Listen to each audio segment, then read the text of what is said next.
गिबियावनो सोरजिगिरि बिफा इसोरखौ हाजासे हामबाय होनो आरो हामबाय होनो नोंथांमोन साफ्रोमखौबो। बे बोसोना बिसोरनि थाखाय जायफोरनि गोसोआव बे मोनसे बाथ्राया सोंलु जानानै थादों आरो नोंथांमोननि फोथायनायाव नोंथांमोननि गोसोआव उगुल थुगुल जाबाय थादों जानो हागौ। आं बोसोनखौ फरायनो लादों लिबि बिजाबनि 11 अध्याय 4निफ्राय लानानै 7 पदसिम। आन्थाय गांसो सावरायनानै जाग्राब्लाबो बेफोर जुनारखौ जानो मोननाय नङा, मानोना बिसोरनि आसुगुरा खावनै नङा।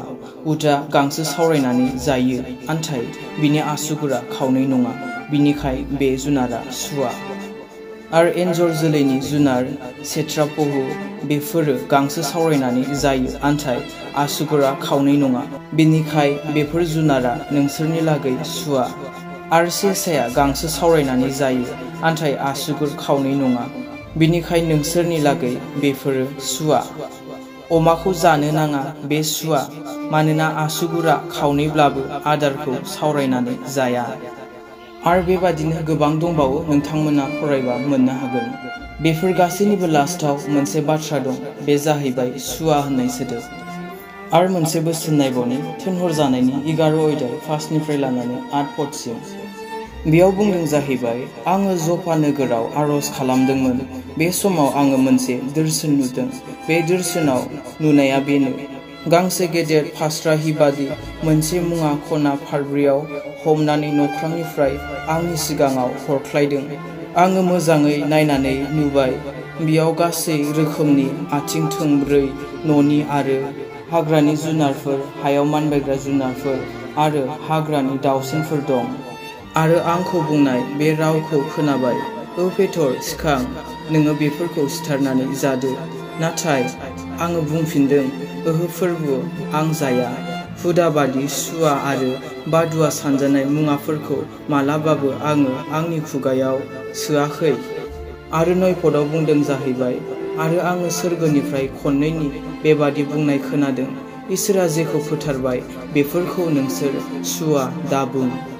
पेटरा जेब्ला जफा नोगोराव दंमोन, बे समाव फोरबुआ बेजों दोरसोनाव रायज्लायदों। बेबो बुंदोंमोन, आं बेफोर जुनारफोरखौ जाया, बेफोर हुदा बादि जाहैबाय सुवा। नाथाय फोरबुआ बुंफिनदों, इसोरा जेखौ फोथारबाय बेफोरखौ सुवा होननानै दा बुं। नाथाय गोदोनि दिनाव हुदा बादि आयेन बादिबा बेफोर जाहैबाय सुवामोन, आरो बेफोर हुदाखौ मानिनानै बेफोर आयेनखौ फालिनानै मानसिया इसोरनि सिगाङाव धोरोमिया सानजायोमोन। नाथाय जेब्लानिफ्राय प्रभु जिसु ख्रिस्टआ बे बुहुमाव फैनानै कालभारि क्रुसाव थैनायजों गावनि थैजों गासैखौबो फोथारबाय, बेयाव खुनु सुवानि बाथ्रा गैबावलिया। बेनिखायनो बोसोनाव बुंदों, आयेनखौ फालिनानै मानसिया धोरोमिया जाया, नाथाय ख्रिस्टखौ फोथायनायजोंसो। बेनिखायनो जेब्लानिफ्राय जिसु ख्रिस्टआ बे बुहुमाव फैबाय, कालभारि क्रुसाव थैबाय, बेनो जोंनि लामा, बेनो जोंनि स्रां जाबाय। बेनिखायनो जहननि 3 अध्याय 16 पदआव बुंदों, मानोना इसोरा संसारखौ एसेग्राब अनबाय, बियो गावनि सासेल' बिसाज्लाखौ ओरैनो हरबाय, बिखौ जाया फोथायगोन बियो आद्रि जानाय नङा, नाथाय जोबनो गैयै गोथांखौ मोनगोन।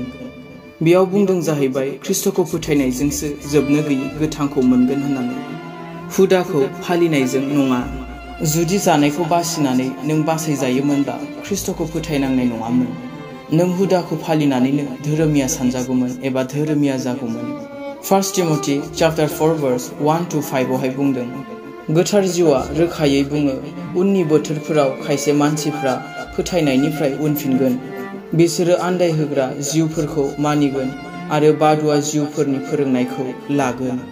गुदुं सोरजों सावजानाय बादि गोथै गोसोनिफ्राय ओंखारनाय नंखाय फोरोंनायफोरखौ बिसोरो फेरेदबायो। हाबा जानाया गोरोन्थि होननानै बुङो आरो खायसे खायसे मुवाफोरखौ जानो हामा होननानै बिसोरो रायबथायो। नाथाय फोथायग्राफोर आरो इसोरनि नंगौखौ मिथिग्राफ्रा इसोरखौ हामबाय होननानै जायो, आरो जानो थाखायनो इसोरा बेफोरखौ सोरजिदों। इसोरनि सोरजिनाय मानियानो मोजां, मुङा मुंसेबो गारजाथावथाव नङा। नाथाय मोनफ्रोमबो मुवाखौ इसोरखौ हामबाय होननानैसो जानो नांगौ, मानोना इसोरनि बाथ्रा आरो बिनियाव आरज खालामनायजों गासैबो इसोरजों नाजावजानाय जायो। आरो आं बेखौ बुंखायो, खायफा बेबादिबो बुंनो हागौ, बिदिबा जौखौबो आरज खालामनानै लों, इसोरखौ हामबाय होननानै लों, इसोरनाव गथायनानै लों होननानै। ओहो, बोसोना जोंखौ बेबादि बुङाखै। 1 Corinthians chapter 3 verse 16 आरो 17 आव बुंदों नोंसोरो गावसोरनि दि इसोरनि न' आरो इसोरनि जिउआदि नोंसोरनियाव दं नोंसोरो थारैनो मिथियाना बिनिखायनो सोरबाया बे इसोरनि न'खौ संहार खालामब्ला इसोरा बिखौ संहार खालामगोन मानोना इसोरनि न'आ गोथार आरो नोंसोरनो बे न'आ दिनै नोंखौ आरो आंखौसो बुंदों इसोरनि थाग्रा न'आ आरो लोंनानै रावनिबो देहाया मोजां जाया बिनिखायनो लोंनायजों सोबनायजों जुदि बे इसोर थाग्रा न'आ संहार जायोब्ला गोसोआव ला इसोराबो सानसे नोंखौ संहार खालामगोन आरो बोसोना बेखौबो बुङो नोङो द्राखा बिदैजों दाफे नाथाय गोथार जिउजों फे होननानै 2 Peter chapter 2 verse 2 आरो 3 आवहाय बुंदों आरो गोबां मानसिफ्रा बे लांसुनियाफोरनि आखल गियानखौ सोलोंगोन मानोना बिसोरनि मावनायफोरनि थाखायनो गुबुनफ्रा नंगौनि लामाखौ निन्दिगोन नंखाय बाखाय सल'फोरखौ खोथा बायनानै बिसोरो नोंसोरनिफ्राय रां खामायगोन गोबाव सानफोरनिफ्रायनो बिसोरनि सायाव बिसारा थामथिमखा संहार खालामग्राया सिरि मोननानै दंखायो बिनिखायनो आं साफ्रोमखौबो गुरैयै खावलायो बोसोनखौ फारसेनिफ्राय फरायनानै नाय मा बुंदों मा बुङाखै सोरनिबा बुंनायखौल' खोनासंनायजों नङा नाथाय नों गावबो फरायनायजों बिजिरनानै नाय इब्रायारिनि आद अध्याय 7 पदआव बुंदों सिगांनि रदायाव मुंबो गोरोन्थि गैयामोनब्ला नैथि रदाय नांगौ गैलियामोन